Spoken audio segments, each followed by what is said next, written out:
Welcome into the Bison Information Network's coverage of the post-game here in Frisco 2016, and the dream has been made. History has been made. NDSU, 5 straight. Yes, I said 5 straight national championships, and they did it in emphatic fashion. 37-10 was the final. Jacksonville State was never able to get into this game. NDSU took a 24-0 lead into halftime. It's just been the way this entire bowl season has gone down. Blowouts all over the board.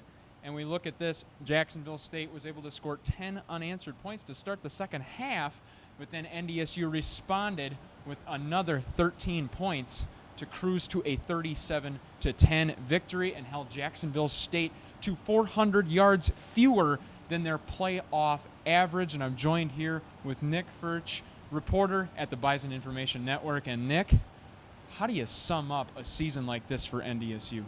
Well, the thing is that coming into this game, we didn't know how it was going to go. We were predicting a close game, and it didn't turn out that way. But this just kind of goes with what North Dakota State has been doing. Ever since their loss to South Dakota, they have not lost. They have won 9 in a row since that point, and they have been dominant on the defensive end, keeping teams at a minimum of points. So it's kind of just fitting that this is how their 5th championship in a row goes.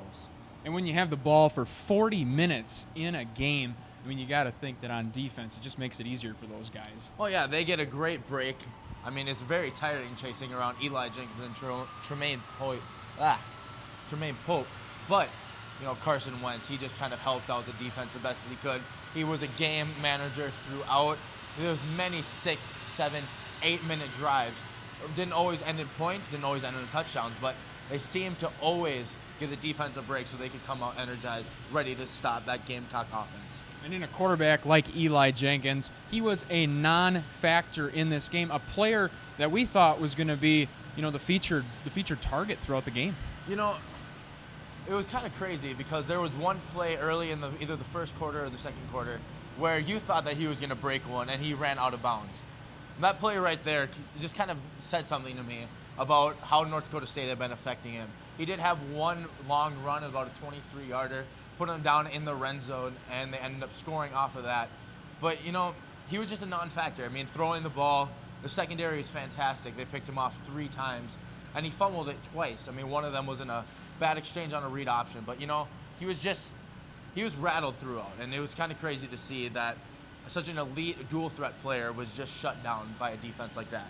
Well, as excited as we are to bring you this extraordinary finish for the Bison, the team as well as Coach Kleiman, we're just as excited of what this team has accomplished on a national level. Obviously, we're really ecstatic about the win today. Our guys were really focused today. You could tell it during pregame. You could tell, morning stuff, the last-minute walkthroughs and so forth. Our guys were a really focused group, and I knew they would play extremely well. All playoffs, the whole season, defense never gets enough credit. They were flying around. They make our life easier. They keep getting us the ball back. They had a couple turnovers for us, helped us tremendously. You know, we made some mistakes. We had some turnovers. I think the interception they returned in the red zone, defense held them 3 and out, held them to a field goal. You know, they just made plays all day and all season, and they're big for us. I mean, it speaks for itself. It's amazing to be part of a team that's won 5, and to end my career with the 5th one is just so cool. And you heard it right there from Chris Kleiman as far as, you know, time of possession, making it easier on linebackers, Nick DeLuca, you know, in the corners and safety, C.J. Smith, Jordan Champion. You really saw this offense set up the defense's success. And you look at Eli Jenkins' numbers, the stats don't lie. He was 7 of 20 for 57 yards, a season low, 2.9 yards per carry, and he threw 2 interceptions. It just kind of shows you, you know, just not quite used to this stage. Yeah, you know, it was really hard for them. You know, this is their first national championship in school history. This is the first time where they have been on a stage even close to this. I mean, the Auburn game was a big game, but it's nothing compared to a national championship. It's nothing compared to the fact that this is it for you. You won't play another game after this, and you have to go out, and that added pressure just made it so much harder for them.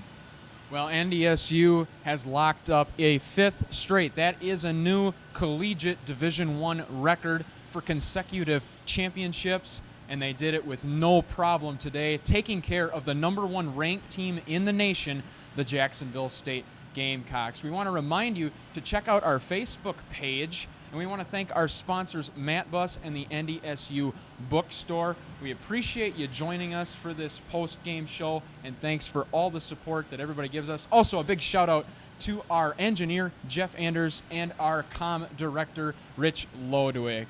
Thank you, everyone. Have a great night.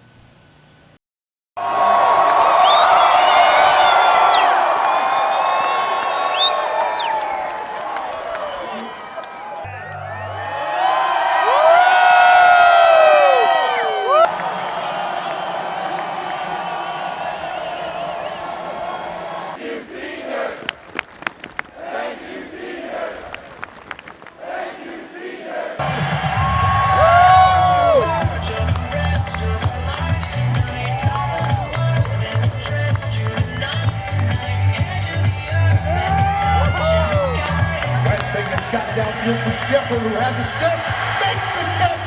Another great throw in a small window. Jenkins at Jacksonville State is on the board. Bison fans,